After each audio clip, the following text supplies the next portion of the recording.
Assalamualaikum warahmatullahi wabarakatuh.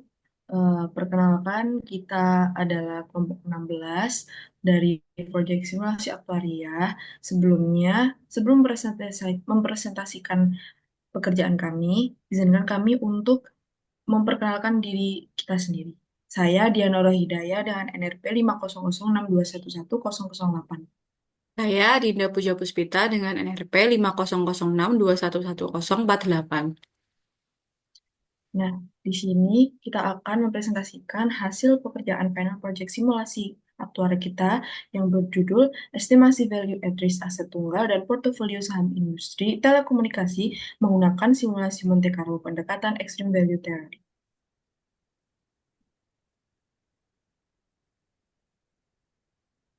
Nah, di sini terdapat abstrak, yaitu dan ini bertujuan untuk mengestimasi value at risk pada aset tunggal dan portofolio saham industri telekomunikasi dengan pendekatan simulasi Monte Carlo dan Extreme Value Theory, dan data yang digunakan meliputi harga penutupan saham harian Telkomsel, Axiata, dan Indosat Ooredoo Hutchison dari periode 31 Oktober 2022 hingga 31 Oktober 2024. Metode simulasi Monte Carlo diaplikasikan untuk membangkitkan data return dengan parameter distribusi yang diperoleh melalui fitting generalized extreme value dan analisis distribusi ekstrim menggunakan metode block maksima dan fixed over threshold, sedangkan bobot portofolio optimal dihitung menggunakan mean variance efficient portfolio.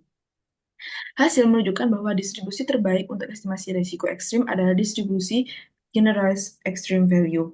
Pada tingkat kepercayaan 5%, nilai FAR menunjukkan risiko maksimum yang masih memberikan keuntungan kecil, sementara pada tingkat kepercayaan 1%, nilai FAR negatif menunjukkan potensi kerugian ekstrim. Nah, saham ISAT atau Indosat Ooredoo Hutchison memiliki risiko tertinggi dibandingkan Telkom dan XL, sedangkan portofolio memiliki risiko lebih rendah, namun tetap signifikan. Nah, penelitian ini menegaskan pentingnya pendekatan EVT dan Monte Carlo dalam pengelolaan risiko investasi.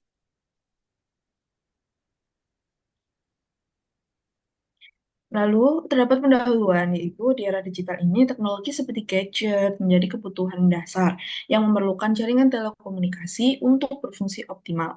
Nah, sektor telekomunikasi sendiri menjadi strategis, tetapi investasi saham pada sektor ini memiliki risiko tinggi akibat fluktuasi harga.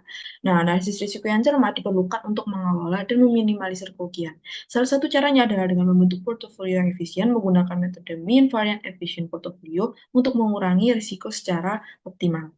Nah, data keuangan sering menunjukkan karakteristik distribusi ekor gemuk atau heavy tail yang meningkatkan peluang nilai ekstrim.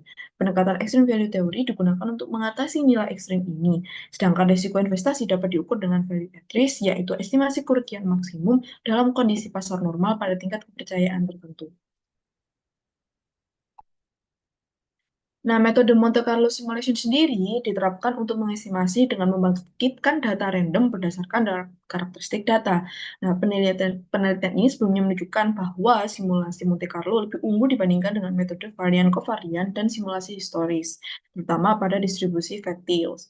Nah, penelitian ini bertujuan untuk mengestimasi risiko saham telekomunikasi yaitu Telkom, Axiata, dan Indosat Ooredoo selama periode 31 Oktober hingga 31 2022 hingga 31 Oktober 2024 menggunakan simulasi Monte Carlo dan pendekatan extreme value theory. Nah, lalu terdapat tiga metode penelitian yang kita gunakan. Yang pertama adalah simulasi Monte Carlo, yang kedua ada value at risk, dan yang terakhir ada extreme value theory. Nah, simulasi Monte Carlo sendiri adalah simulasi yang dilakukan untuk membangkitkan bilangan random sesuai dengan karakteristik dari data yang dibangkitkan, yang mana data baru akan digunakan untuk mengestimasi ukuran risiko, dan kelebihan dari metode ini adalah dapat digunakan untuk semua asumsi distribusi serta dapat digunakan untuk jenis distribusi fat tails. Pada simulasi kali ini menggunakan 100.000 kali iterasi dengan mempertimbangkan presentasi kesalahan maksimum rata-rata dengan setengah nilai confidence interval. Maka presentasi rata-rata kesalahan dan perhitungan iterasi dapat dihitung melalui rumus di bawah ini. Nah, selanjutnya ada value at risk. Value at risk sendiri adalah skenario kerugian paling buruk yang diperhitungkan selama jangka waktu tertentu dalam kondisi pasar yang normal pada tingkat confidence interval tertentu. Namun faktanya, value at risk hanya menunjukkan kerugian terbesar yang dapat diperkirakan jika tidak ada peristiwa negatif yang terjadi. Nah, value at risk sendiri adalah teknik statistika yang digunakan untuk mengukur posisi risiko perusahaan. FAR sendiri adalah kerugian maksimum yang menggunakan terjadinya sebagai imbal balik dari aset keuangan selama interval waktu tertentu dan tingkat keyakinan. Rumus dari FAR sendiri dapat dilihat di bawah. Lalu yang terakhir dapat extreme value theory. Nah, dalam ilmu statistika, extreme value theory sendiri digunakan untuk memodelkan kejadian yang bersifat menyimpang dari nilai rataan dalam distribusi peluang atau bisa disebut dengan kejadian ekstrim. Nah, metode ini berfokus pada perilaku error dari suatu distribusi yang bersifat fat or heavy tail, sehingga kejadian tersebut tidak dapat dimodelkan dengan pendekatan biasa, seperti menggunakan distribusi normal. Nah, terdapat dua pendekatan yang bisa digunakan dalam mengidentifikasi pergerakan data ekstrim, yaitu metode blok maksima dan juga metode peaks over threshold. Nah, metode blok maksima akan mengidentifikasi nilai ekstrim berdasarkan nilai maksimal dalam setiap blok dan distribusinya akan mengikuti distribusi generalized extreme value. Lalu, untuk metode peaks over threshold akan mengidentifikasi nilai ekstrim berdasarkan nilai ambang atau threshold dan distribusinya akan mengikuti generalized Pareto distribution. Untuk yang selanjutnya adalah hasil dan pembahasan. Untuk yang pertama adalah karakteristik harga penutupan saham TLKM, XL, XL dan ISAT. Nah, di sini terdapat plot time series harga penutupan dari tiga saham dari periode 31 Oktober 2022 hingga 31 Oktober 2024. Pada plot tersebut menggambarkan bagaimana pergerakan saham harian TLKM, XL, dan ISAT dari waktu ke waktu. Nah, saham TLKM ini ditunjukkan dengan garis berwarna biru, di mana harga penutupan harian saham tersebut berfluktuasi di sekitar angka 2,5 sampai dengan 5. Terlihat bahwa saham TLKM memiliki tren yang naik pada awal waktu, kemudian turun. Saham XL yang ditunjukkan oleh warna hijau memiliki karakter pergerakan yang hampir sama dengan saham TLKM, akan tetapi saham ini memiliki rentang fluktuasi harga yang lebih rendah pada sekitar 1 hingga 2,5. Nah, saham ISAT memiliki karakteristik pergerakan yang paling berbeda daripada kedua saham TLKM dan XL, di mana saham ISA ditujukan oleh warna kuning yang memiliki tren yang terus naik dan harga saham berfluktuasi di nilai yang cukup tinggi dibandingkan kedua saham lain. Nah, tren saham ISAT ini terus naik sampai dengan periode sekitar bulan Oktober 2024, di mana pada saat itu terdapat penurunan harga atau keanjlokan harga yang disebabkan oleh adanya stock split, di mana penurunan harga tersebut yaitu dari yang awalnya harganya 10 menjadi 2,5.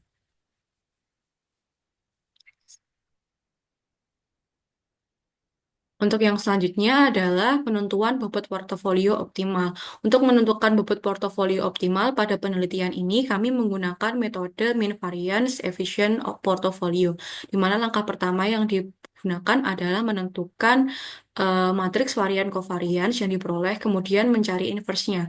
Setelah itu, inverse dari matriks tersebut dikalkulasikan dengan rumus yang ada di layar, dan kemudian diperoleh bobot portofolio, di mana bobot portofolio untuk saham TLKM adalah sebesar 0,6477531, XL sebesar 0,2691522, dan ISAT sebesar 0,08309,396.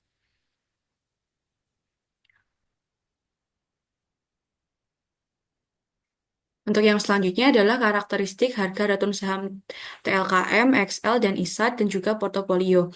Nah, data penutupan harian saham nanti akan digunakan untuk menghitung return yang nantinya akan digunakan untuk mengestimasi risiko.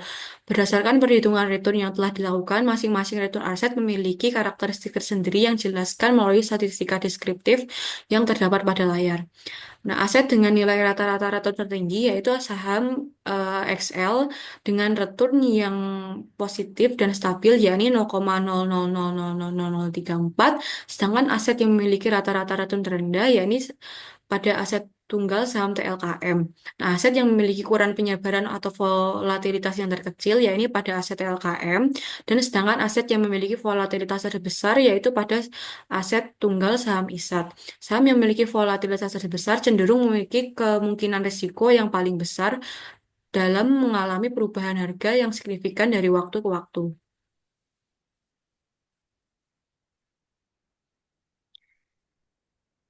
Yang selanjutnya adalah identifikasi nilai ekstrim. Nah, identifikasi nilai ekstrim ini bertujuan untuk menangkap perilaku return yang berada di luar distribusi normal, terutama pada kejadian yang melibatkan kerugian besar atau keuntungan besar yang secara tiba-tiba.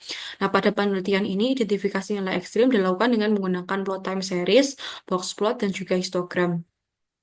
Pendekatan ini hanya membantu dalam mengidentifikasi pola dan anomali pada data return, tapi juga langkah awal yang paling penting untuk memastikan bahwa data sesuai dan data sesuai untuk dianalisis menggunakan extreme value theory.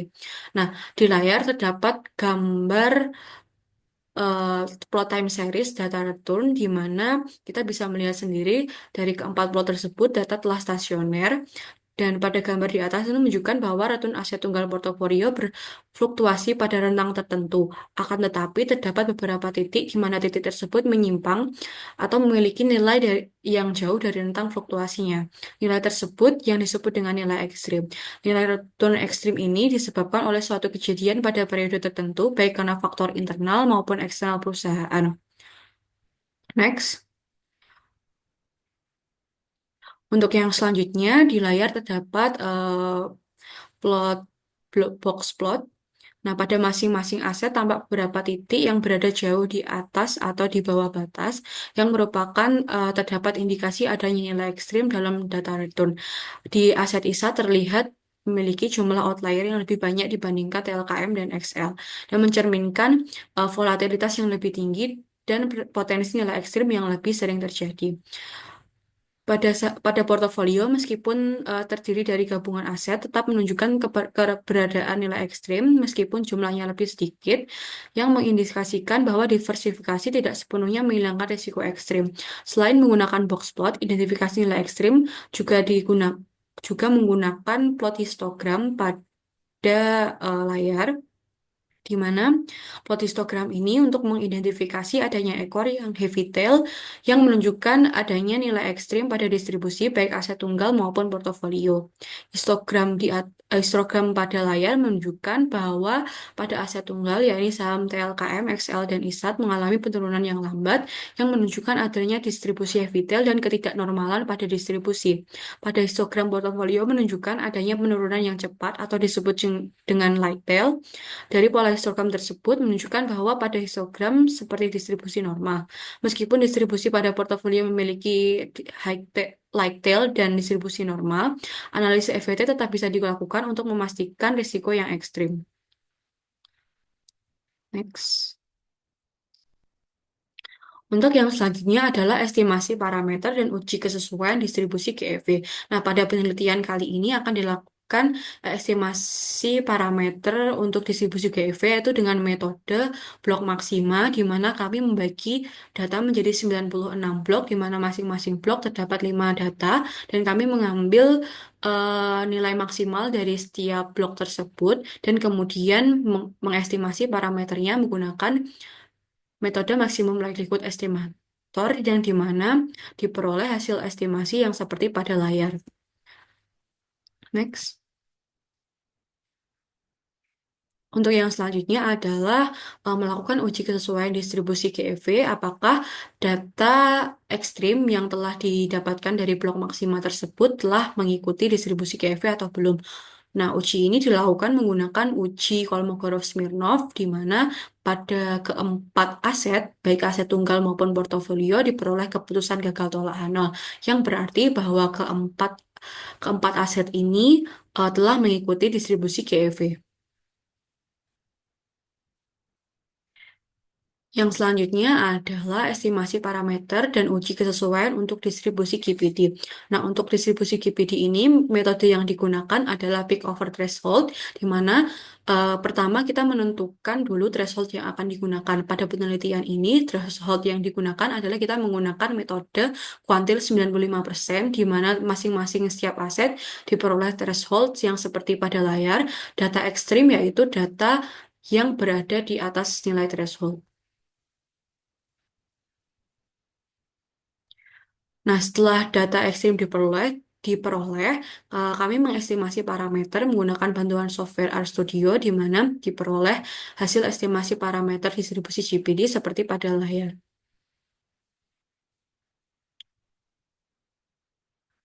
Nah, untuk yang selanjutnya adalah melakukan uji kesesuaian distribusi GPD. Uji yang dilakukan sama dengan uji GEV, yaitu menggunakan uji Kolmogorov-Smirnov, di mana keempat aset diperoleh keputusan gagal tolak H0, yang berarti bahwa pada keempat aset, data ekstrimnya telah mengikuti distribusi GPD atau Generalized Pareto Distribution.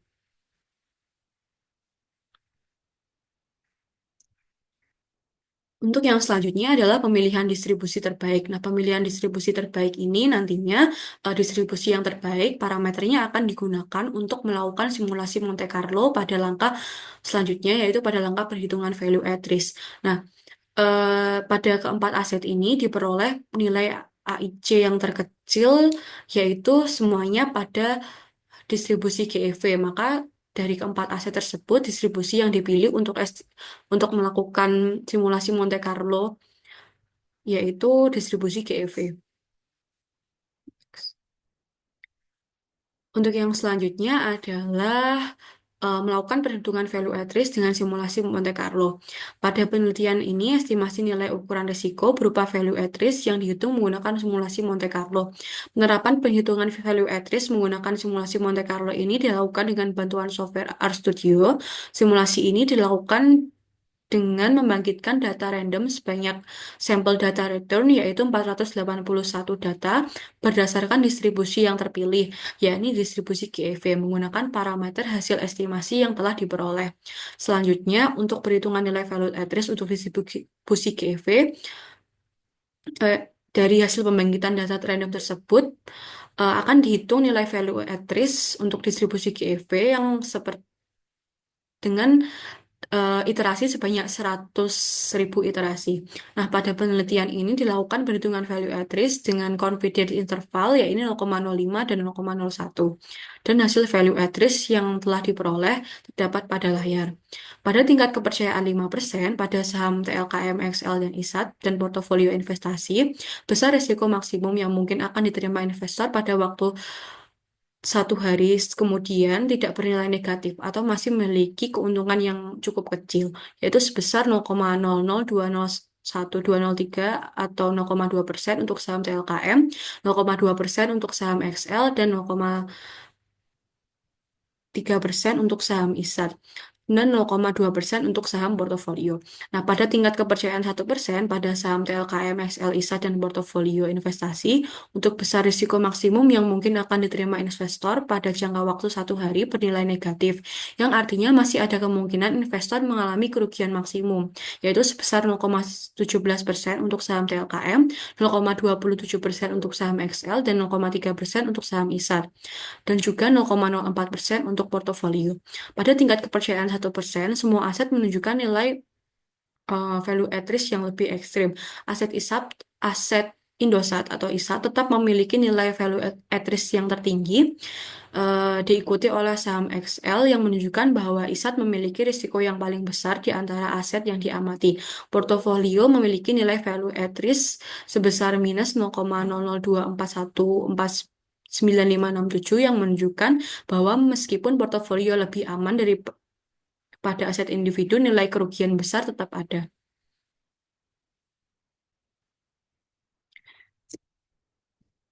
Yang selanjutnya adalah kesimpulan. Nah, pada penelitian ini menyimpulkan bahwa bobot pada portofolio optimal adalah 64,78% untuk TLKM, 26,92% untuk XL, dan 8,31% untuk ISAT. Analisis Extreme Value Theory menunjukkan semua aset dan portofolio mengikuti distribusi GEV dan GPD dengan distribusi GEV sebagai distribusi terbaik yang dilakukan untuk simulasi Monte Carlo pada 100.000 iterasi. Value at risk pada tingkat kepercayaan 5% menunjukkan keuntungan, namun pada 1% mengindikasikan potensi kerugian ekstrim, dengan ISAT sebagai aset paling beresiko dan portofolio lebih aman namun tetap berpotensi mengalami kerugian yang signifikan.